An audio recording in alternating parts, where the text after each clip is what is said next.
25 വർഷക്കാലമായി ചിരിപ്പിക്കുകയും ചിന്തിപ്പിക്കുകയും ചെയ്ത ഒരു കലാകാരൻ. ഒട്ടനവധി സിനിമകളിൽ തിയേറ്ററിൽ നമ്മളെ ചിരിപ്പിച്ചിട്ടുണ്ട്, ചിന്തിപ്പിച്ചിട്ടുണ്ട്. നമുക്കെല്ലാം ചോദിച്ചു പോകും. നമ്മുടെ എല്ലാ സ്വന്തം രാജേട്ടാ നമസ്കാരം. നമസ്കാരം. നമസ്കാരം.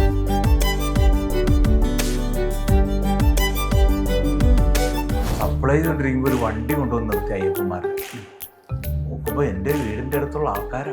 എൻ്റെ പൊന്നേ, ഞാൻ എന്ത് ചെയ്തു, ഈ മുറി നോടി ബാത്റൂമിൻ്റെ പുറകിൽ പോയി ഇവനോട് മൂത്ര ഒഴിക്കാനായിട്ട് വന്ന് എന്നെ കണ്ടു.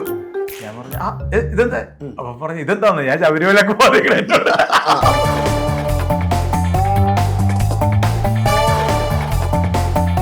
ഒരു വണ്ടിക്കകത്ത് ട്രൂപ്പുകാർ വരുന്നു. ആ വന്ന വ്യക്തികളൊക്കെ പേര് പറയുന്നില്ല, ഇന്നെല്ലാം സൂപ്പർ താരങ്ങളാണ് അല്ലേ. ആ വന്നിറങ്ങിയവരോട് രാജേഷ് ചോദിക്കും, എനിക്ക് ചാൻസ് തരാമോ? കാരണം ഈ ചായ അടിച്ചു വല്ല നിൽക്കണ കൊച്ചനെ, നിനക്ക് അതിനെ പറ്റത്തുള്ളൂ. എന്തായിരുന്നു? ഏതൊരു കലാകാരനും ഈ ഇൻഡസ്ട്രിയിൽ നശിക്കാൻ കാരണം മദ്യപാനമാണ്. മദ്യപാനം ഏറ്റവും കൂടുതലുള്ള മേഖലയും കലാരംഗത്താണ്. എന്താണ് രാജേഷ് പറയുന്നത്? നമ്മളോടൊപ്പം സഞ്ചരിച്ച പല കലാകാരന്മാരെയും മദ്യം തകർത്തിട്ടുണ്ട്.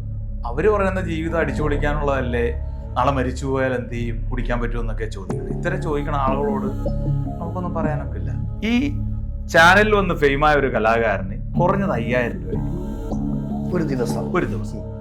അത്തരത്തിൽ ഇൻകമുള്ള ഒരു ആർട്ടിസ്റ്റ് അയാളുടെ ഒരു വീഴ്ചയിൽ 0 ബാലൻസ് ആണെന്ന് അറിഞ്ഞപ്പോൾ ഞാൻ ഞെട്ടിപ്പോയി. ടെലിവിഷൻ രംഗങ്ങളിലെ ഈ ഷോകളിലെ പൈസ ചാനലുകാർ തരുമെന്ന് ഉറപ്പാണ്.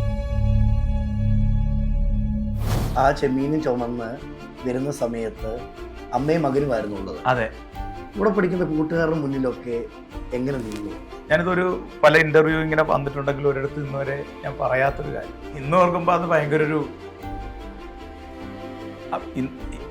അന്ന് എനിക്ക് പിന്നെ ഈ പറഞ്ഞ എനിക്ക്